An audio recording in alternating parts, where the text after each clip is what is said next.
third and long. Yeah. He could mean your third and long. They were consistently third and very long. They went 10, into this, 8, 7, 6, 7. They also went into this game when they were 4-1 with the highest 3-and-out percentage of any team in 20 years. You know what? That's courtesy Zach Berman. You know what? I could have told you that as well, because sometimes I'll like reach down to like adjust the volume, and then the other team will have the ball. Where is your volume? Yeah. Far away. Very short series in Philadelphia. Danny, do you think the Eagles are in trouble? Yeah, I do. I think they're in trouble. They can get out of it, but in the moment, like, what do they do well? The tush push. Kind of. That's it. Kind of. Yeah. I mean, thought exercise. If the tush push was banned, would anyone have Jalen Hurts as a top 10 quarterback? Probably not. I don't know. He's Super Bowl champion. Yeah, you'd be a Super Bowl champion. This year, And he's not playing like a. No. Well, hold on. Separate things, right? Even with the tush push, has he played like a top 10 quarterback right this now. year? Not even close. No, that we all agree on. Where he ranks because of what he's accomplished in his career is different than how he's played this season, I think. At least for me. Yeah, me Go too. ahead. I wasn't even planning to do the tush push, but you mentioned it, so I figured I'd throw it out there. Yeah. But like, they used to be able to be, they were the best running team. Now they can't run the ball. They were one of the best defenses. Now the defense is bad. They were an average, mediocre passing team. The passing hasn't been there. Lane Johnson was saying a lot of things last night, and we don't normally have Lane Johnson quotes here in the show, but he's a leader on the team.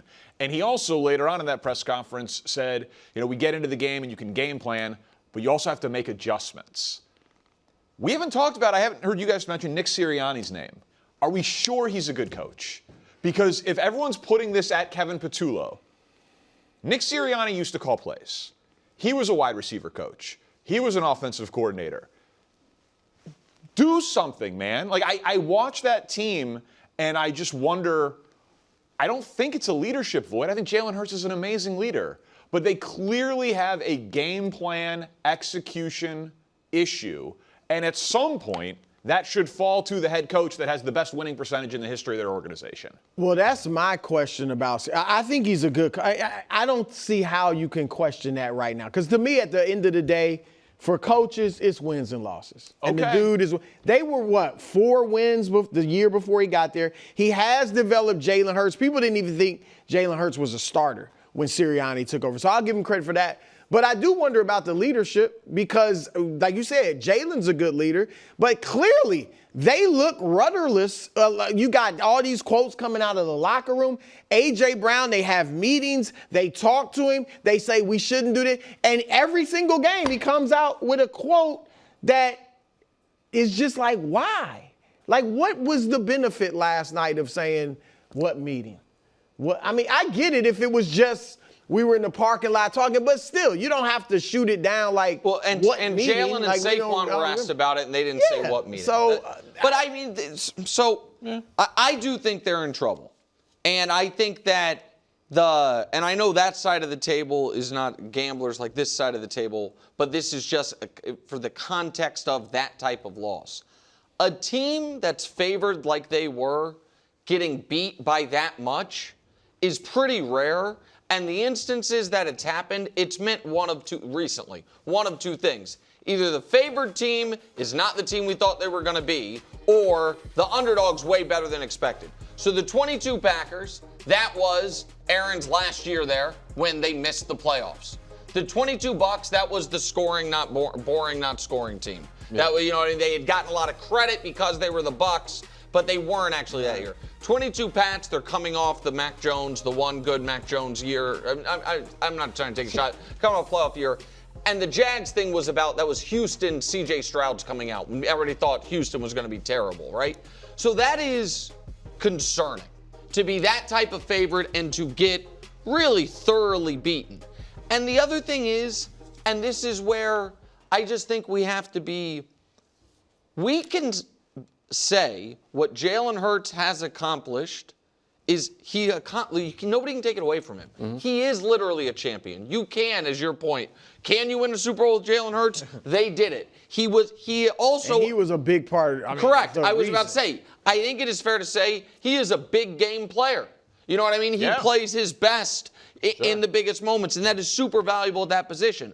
While also saying there has been a lot of who is to blame for this, for a problem that stems from the quarterback has not thrown the ball well this year. And Solak's tweet, I think, is instructive on it, which is it's historic how little they are using the intermediate parts of the field. He's throwing the ball between 10 to 20 yards, 11%. It's the lowest rate for a starter in 15 years. He should not be in the late stage Russell Wilson portion of his career where it's checkdowns or deep bombs. But is that the question I have about that, and I don't know, it's interesting, I don't know how instructive it is that a Kevin Petullo issue? It's like, hey, you haven't schemed these open for me. Or do we think that Jalen just can't make those throws, which is hard for me to What I would speculate is in the offseason, Sirianni, Petullo, they're obviously grinding tape. And they probably knew already, but they see this is the worst part of Jalen's game. That's where he's the least effective. And so we're not, let's lean into what he does best. And that's probably what it is. But I think I would take the tact of we've had to improve him in the intermediate Well, right, because that's probably the best part of A.J. Brown's game. Correct. Yeah. And that is you exactly see these catches where Brown's making. He's covered. And that's also exactly where A.J. was when he was wide open off the snap. Yep. And they're down 10, and Jalen doesn't see him and looks to the side and throws a pick. That was, you know what I mean? That was in the cover zero, that flipped the game. And so he was wide. if in order for the Eagles to have a great offense with these weapons, you either need to have Shane Steichen as the coordinator, who, by the way, had great success with Gardner Minshew, has a winning record with Anthony Richardson, is now 4-1 with Daniel Jones, or have Saquon run for 2,000 yards, then that is ultimately there is something about this offense being able to be down-to-down consistent that to me is about the quarterback, which is why I think, Danny, they're in real trouble, because I don't think the defense is going to be dominant. And I think it's fair to say at this point, Saquon's not going to have a great year. Well, that's the thing. Jalen Carter makes the defense better, but he doesn't solve all of the problems. Saquon should be better because it's almost impossible to imagine him getting worse. But, what will be great? Is there a path to any part of this team this year becoming great? Right now, it doesn't seem like it. Okay. I'm very optimistic. I've gotten you're a more positive optimistic throughout the show. Why? Because I think a lot of the ways that we talk about Patrick Mahomes, the way that we talk about the Ravens defense, the way that we talk about Justin Herbert getting better, that I think these are solvable problems. I don't think these are Jalen Hurts innate problems that can't be overcome. It's not necessarily a personnel issue. Maybe it is on the offensive line, but we've seen that offensive line be great. So I feel optimistic. And do I think they're going to be 15-2? No. Do I think they're going to be in the playoffs in a team that nobody wants to face? Yeah. And what does trouble mean? Does trouble mean miss the playoffs or get to the playoffs last year? I would be shocked if they missed the playoffs. As would I. But I think that you think they were the favorites or the co-favorites going into the year. Yeah. They were, you know what I mean? Didn't Saquon Barkley say they were the greatest champion of all time? We talked about them as a juggernaut team that brought they talked about we're going to be a dynasty or something. Right. So I'm just saying that they have now just come way back to the pack. Yeah, if they have the year they had coming off the Super Bowl loss, make the playoffs and lose in round one. No, that would be a disaster. And I think that is. But I could see 10-7. 10-7 and going to playoff runs fine. Yeah, but I think we got 5 more of these. But 10-7 and you lose your first game is a disaster. It's bad. Yeah, that's a disaster. He's not losing the first game. Well, I mean, 2 of the years they've been in the playoffs, they've lost their first game. 2 of the years they made the Super Bowl. Not since the Super Bowl it turned the tide. Lions in Kansas City is Sunday night. The Chiefs are favored. Is this a must-win game for Kansas City? I feel like how you guys define it is. It's must-win-ish. It's must-win adjacent. Oh. Nick said all last week that when the Chiefs beat the Jaguars, they would have a house money game against the Lions before they got Rashee Rice back. And I don't know if we remember what happened in that game against the Jaguars, but they didn't win it. So that means this game is no longer house money. It doesn't make it must win, though. You don't go right from house money to must win. Everybody knows that. Okay, Everybody knows but you're a 2.5-point favorite. Yeah. If you lose, 2-3, carry the one, becomes 2-4. Playoffs expanded in 2020. We can show it. You start 2-4. It's happened to 31 teams. I know, Brew, you're going to say these teams weren't all the Chiefs. 6 of them made the playoffs. They are S-Bob. 0 of them have reached the Super Bowl. We talk about margin for error here. Listen, I think the Chiefs' offense looks great, and obviously it'll get better when Rashee Rice comes back. But there can be other issues that come up over the course of the year. Other guys can get hurt. And so you lose this game and go 2-4, and you've got a game against Buffalo, and a game against Denver, and a game against the Chargers. 2 games against Denver. Two games against Denver. Like, all of a sudden, the losses start piling up. It's very I problematic. hadn't thought about it that way. I was thinking the other way. What? Like a vibes must win is, but I always assume they're going to make the playoffs, but I didn't. Right. Well, no, they have a very tough schedule the whole year. It's just, you lose these games early that you're not supposed to lose. And you didn't even include, oddly, the sneaky now tough game against Indy. Yeah. Yeah, it's just. Yeah. 2-4 is not good for any team in the league. When I looked at the question, I was thinking literal must win, not must win. Oh. You know, our must win. Because you're right. Sorry. Our little must win, sure. Yeah. They need a pick me up game. Demeaning our own show. Right. Get it? With that stupid thing we do. But right, That's my and mistake, it would be a nice pick me up. Yeah, to beat Detroit. Oh, you're feeling good. They're one of the best teams in the league. We're back. Rasheed's back. We're good.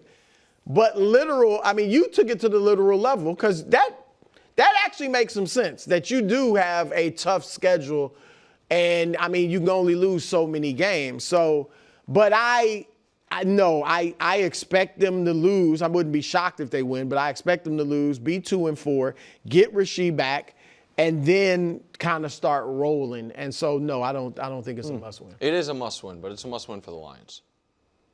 What a cute turn of phrase, by Well, no, win a Make that a slogan. Get Detroit, that tattooed. win a game that matters challenge. Impossible.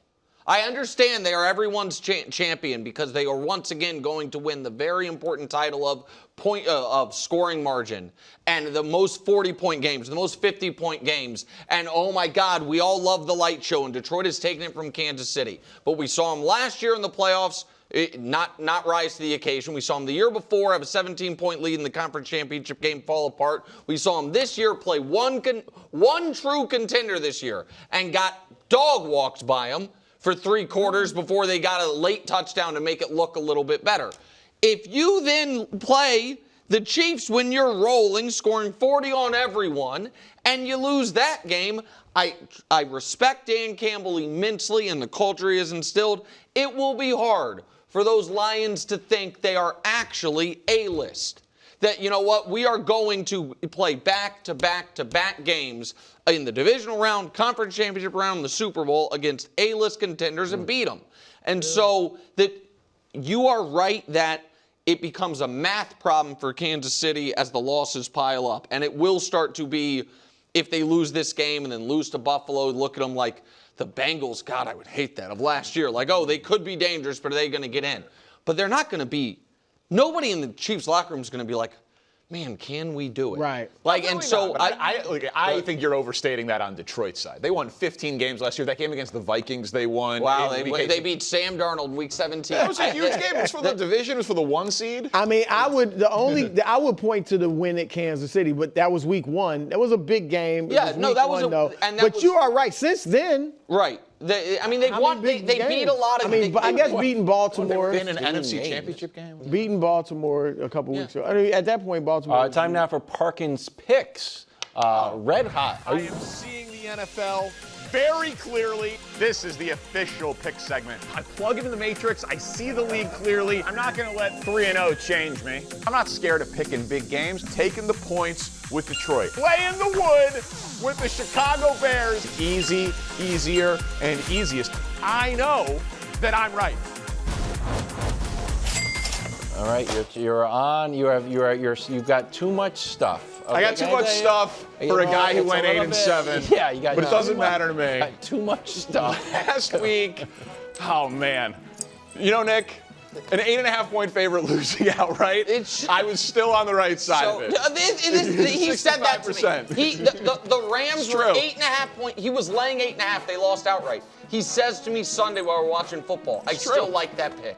This guy's arrogance knows no bounds. I mean, if Sean McVay would make some competent 4th-and-1 decisions, a guy catches a ball, that game's completely different. But the Bucs was easy. The Colts was easy. Nick was on the wrong side of that Colts-Raiders game. Yeah. Hilarious. Yeah, that part's Couldn't be me. 8-7. But guys, seeing the NFL very clearly. 3-0 week incoming. We begin with the Chargers. -4.5 against the Dolphins. Here's the thing. Yeah, the Chargers' offensive line has some problems. You know what the remedy for that is?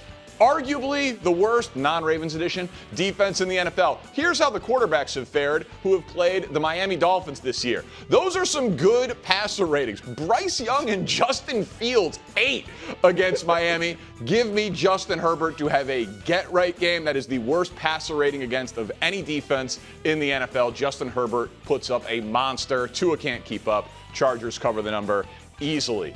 Sorry for you Wilds on this one. I'm interested in this. Here we go. Letdown spot for the Patriots against the Saints. Saints +3.5. We don't bet teams, Nick. We bet numbers. 3 and the hook. You just came off an emotional win against the Bills. You got to go to the Superdome. You're laying more than a field goal. And Spencer Rattler, sneaky good? I don't know. Sneaky, not terrible. Doesn't turn the ball over. Moves the ball down the field. Pretty significant advantage. Things I like in my quarterback. Like completion percentage, why I don't care about it? Spencer Rattler.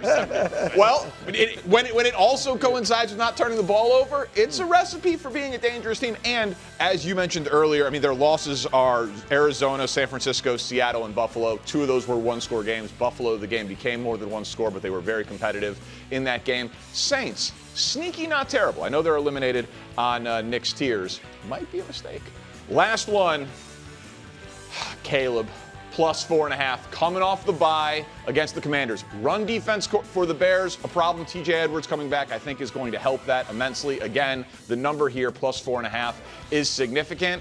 And I know the book has just been written like Jaden Daniels is going to be the next face of the NFL, and Caleb Williams, is he a bust? I don't know. Or maybe the Bears have the better quarterback in this game, at least so far this year. Better completion percentage, more yards, better passer rating, better yards per attempt. It's since they played the Commanders last year, I know I mentioned it to you guys yesterday, Caleb Williams has the 4th best touchdown-to-interception ratio in the NFL behind Lamar Jackson, Jalen Hurts, and Patrick Mahomes. Opted to get sacked. Yeah, but this year only 7 sacks in 4 games. So that has been improved with Ben Johnson. So Commanders, 4.5-point favorite. I mean, I expect the Bears to win, but 31-27 Washington, that's a cover for the Bears with 4.5. Gentlemen, 3-0 plus 11-7 when I talk to you next. I am not a big gambler at all. And I don't really like to weigh in on this because it's like kind of your guys' thing. I hate all of these. That makes me feel even better. I hate every one of them. You make $1 parlays. Do you like these? Well, I like the Chargers one. I like the Chargers one, and you don't the necessarily have the Saints one Saints isn't winning. But killing me. they can. No, right, but if you don't have the coin Well, flip he's going game, with the 24, 24-21. 21. Yeah, 3 and the hook. I didn't know Big. what that was. Can I But the just Saints, because here's the reality. Player. Bears Commanders is Monday night, so we're gonna talk about that Tuesday no matter what. Saints Patriots could be played across the street, and it's not making Monday's show. Chargers Dolphins could potentially. If the Patriots win, it is. It's not making the show. if they lose. So I just want to get Danny on the record here. Yeah, go ahead. So by hook or crook, Justin Herbert is going to put up, I don't know, 20-some points at least, have a really big game. We're not going to come in here Monday and be crying about the fullback being out and Harbaugh didn't call enough run plays. Listen, if Quentin Johnston drops 10 passes off of his hands, I expect a monster game from Justin Herbert. Period, full stop. I expect a monster game in this spot. Miami has the worst pass defense in the NFL. I like the 2 dogs. I think laying 4.5 with the Chargers is too many points. I like the 2 dogs. And Brew likes the Chargers pick, and Wilds hates them all. Wilds hates them all. Last night, in one of the more surprising outcomes of the NFL season, the Giants didn't just beat the Eagles, they crushed them. 34-17, 2 touchdowns from Jackson Dart, 3 from Cam Scatteraboo. some of the younger people in the room, Gianna, Troy, they smirked when I said aura about Jackson Dart, and we're going to talk about optimism for the Giants here. I don't know what else to describe what that was. Like, can we please just show the touchdown celebration of Cam Scatterbo and Jackson Dart? Because you could say, like, which one, but these guys were just, yippee! They could have gotten 15 taunting penalties last night. I mean, this is nuts. It was unbelievable, man. Like, so we have all sorts of time to talk about the future, and I guess we can get into it, but like today, in this moment, oh my God, you have to be at an 11 out of 10 if you're a Giants fan right now. Yeah, to me, the Giants put the division on notice. You know, easy wins don't exist in MetLife when they're on the field. And I think that's important. And I also think when you talk about what this team looks like, they lean on you and they chin check you on every down. Jackson Dart, you know, he's playing with precision, and when he sees it, he's hitting it. There's no indecisiveness, and he's making the intermediate throws. And what I love about him as a whole is he looks like he's enjoying playing the game. There's a youthfulness to his game. And when you talk about Cam Scatterbo, I mean, he's the enforcer, right? It's not Dexter Lawrence, it's not Brian Burrs. He's the enforcer. And now you have Theo Johnson, who I thought was a bust, looked like a guy last night. You know, you watch this team go for 11 for 16 on third down, 3 for 3 in the red zone, and I'm saying to myself, what am I looking at right now? I literally couldn't believe the Giants were playing this well and this dominant. So, yeah, there's extreme optimism. And you're talking about a head coach, Brian Daboll, who's playing for his job week to week. He brought himself more weeks with this one win Thursday night. So if you're the Giants fan, yeah, good times are ahead. Yeah, a huge level of optimism. Like, I watched this game last night, and if you weren't smiling watching what those young men were doing and the fun that they were having, I don't know what you were watching. It was crazy, man. It was fun to see. And I think you just see a young quarterback that a fan base and organization can get behind. And you saw when Daboll was so animated and frustrated when he was in the blue tent. Yeah, you understand? You kind of get a glimpse of why. Which you can't do. You can't do that. And John Mara already came out and issued a statement being like, we will cooperate with the NFL. That is not cool. In all of our careers, we've never seen you play with Aaron Rodgers, I play with Ben. I've seen Ben Roethlisberger with things dangling off his body, and Mike T was like, just tell me when he's ready. Exactly. Brian Daboll ran into the tent and said, good Lord, I don't care if it's broke. Exactly. Russell Wilson just threw a ball into the dirt. He said, Lord, I'm not going to die like this. Get that man out the tent. Look, so you got to understand, too, like, it's October, so there's going to obviously be a little trick, a little treat, obviously, with this offense. Like, last night was definitely the treat. This is what your future can potentially look like with this young group of guys in this locker room. And mind you, this is without Malik Neighbors out there, which I would say is going to help benefit Jackson Dart in his progression of growth. Why? Because now he's going to be forced to go through 1, 2, 3, his entire route progression or play progression, because he's not orchestrating a play that is deemed to end with the number one, Malik Neighbors, receiving the ball. So here's another point of just optimism for the Giants. Malik Neighbors wasn't out there, but everybody who was making an impact is young. Yeah. Like you felt like we could show it. Like, look at this, man. 22 years old, 23 years old, 24, 24. The only guy who's 27 is Burns, but they got Thibodeau, they've got Lawrence, they've got obviously Abdul Carter. Like, they've got so much young talent, and Malik Neighbors is a stud, and he'll be back eventually. So I think you can really talk yourself into they have a core, they have a foundation, they have something to build on. But we got to pay attention to what Jackson Dart said during that presser. They weren't around for the ugly times. So all they know is road ahead. You know what I mean? Because sometimes when you're birthed into an organization like I was, you know, when I got to the Pittsburgh Steelers, they were coming off a Super Bowl. So all I thought it was about Super Bowl. Now these young guys, when they got into the Giants, all they heard was about bad times. Sure. So now they're saying to themselves, we don't have that data. You know what I mean? We don't have that trauma. What we have is what's in front of us, so all we know is winning, especially if you're coming out of college. So if you're Brian Daboll, you have to lean on that. Continue to promote winning football. Continue to promote positivity. Continue to lean on Dart and Scatterbo and Theo Johnson and the young guys, because all they know is good times. They don't know the bad times. Like in the post game, when Brian Burns was asked a few questions, like he spoke glowingly about Scatterbo, about Jackson Dart, about what they bring and provide already as young players. And when you hear a guy who's made a name for himself in this league, who's made plays week in and week out, speak to that level of extreme about young players, you know you have something. I don't know what it is quite yet, but you got something. Well, so Bake Show? Like what do you mean Bake Show? He looks a little like Baker Mayfield. Like, I have no idea. Now, Baker has become a guy consistent. Right. But, like, you don't have to have played in the NFL to see that Jackson Dart had some level of, like, it. Like, the high school quarterback where I went to high school, like, he had it. Couldn't play in the NFL, but he had it with how he carried himself. Like, there was something to that last night. Well, the it is he only knows what he knows, right? And so now he's playing with a sense of freedom. He's relying on his instincts. He's relying on his ball player instincts. He took a lot of hits last night, too. Right, but that's part of it, because when you're out there playing, you're not worried about the what ifs or how am I putting my team in jeopardy if I can't go out there and play. What he's saying to himself, I just have my head coach run into the tent and say, Lord, please, Jesus, we need you. So he's being a ball player and he's responding. That's a sense of freedom. I know as I got older, and Greg, as you get older, you start thinking about the consequences on how you play out there. That man's not thinking about that. He's going to let it rip. And I'll add, with Brian Dable, albeit you can't do that. But when you do that to a young player, yes, and you see your coaches coming in the tent and saying, I need you out there. Are you ready? Can you go? Do you know how much he was pushing through doctors? That's the part you can't do. I remember, really quick, we played the Chicago Bears my second year in the league. Probably won. And I don't know if we won, but all I know is I hurt my shoulder. Brett Favre was like, man, go in and just get it shot up, and I need you out here. Just him saying, I need you out here was like, okay. It just injected a level of value in me that I knew I possessed, but I didn't know he knew that it was in me yet at this stage in my career. So when a coach does that and acts out like that, like, you're all I got, man. I'm counting on you. Can you go?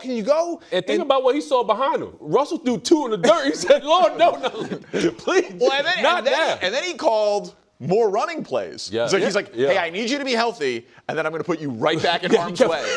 Which is why I have no idea how sustainable, like, that style of play is. Like, my gut tells me it's not terribly sustainable. But if you're a Giants fan, you woke up today and you said, we beat the hated rival that's the Eagles, and we might have a franchise quarterback. Yeah. That's Christmas morning. Yeah, and this is where if you're a Giants fan also, you're like, okay, Dable, he saw what the raw and the early young version of Josh Allen looks like. And that's when you get out over your skis a little bit. I'm not comparing the two. I understand. But you knew it was raw. You knew he was going to put himself in harm's way. You were just going to have to reel it in. Same thing here. I'm not calling him Josh Allen. What I'm saying is, to your point, he doesn't know what he doesn't know. Right. He's playing football, right. And the only way to win in his mind is to give it everything I got on every single And play. also, Brian Daboll understands less is more.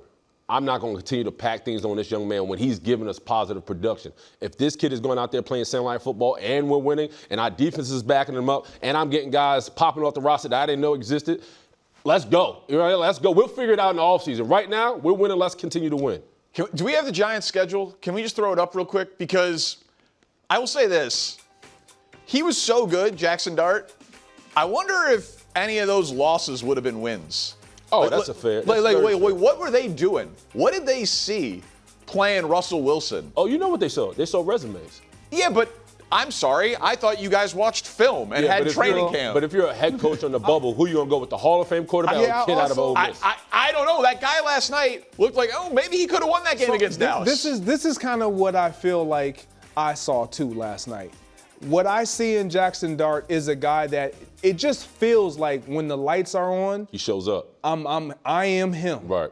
It may not always look like it Baker, in practice. by the way. It may not always be that way when we were going through OTAs and installs. Like I was trying to get my footing. He looks pretty good in the preseason. When you just asked me to play football and I can just go out there and be me. You saying I'm good? Oh, the light's bright. The lights are, and you talked about it. And one thing about playing in this market, you know the lights, the media, all the attention you get can either crush you or you can stand on it. Lately, he's been able to stand on it, man. I mean, think about what this city did for Tommy DeVito. You know what I mean? like if they actually got a kid with swag to play Him quarterback. and Scatterable got so many deli sandwiches named after them. God. Everybody forgets about the 5 turnovers the week before last week. Yeah, of course. He could own the city if he stacks wins like that, which is probably not going to happen. That was a hell of a night last night for the Giants. Thanks for watching. Subscribe here to get more from the show and to check out clips from other shows on FS1.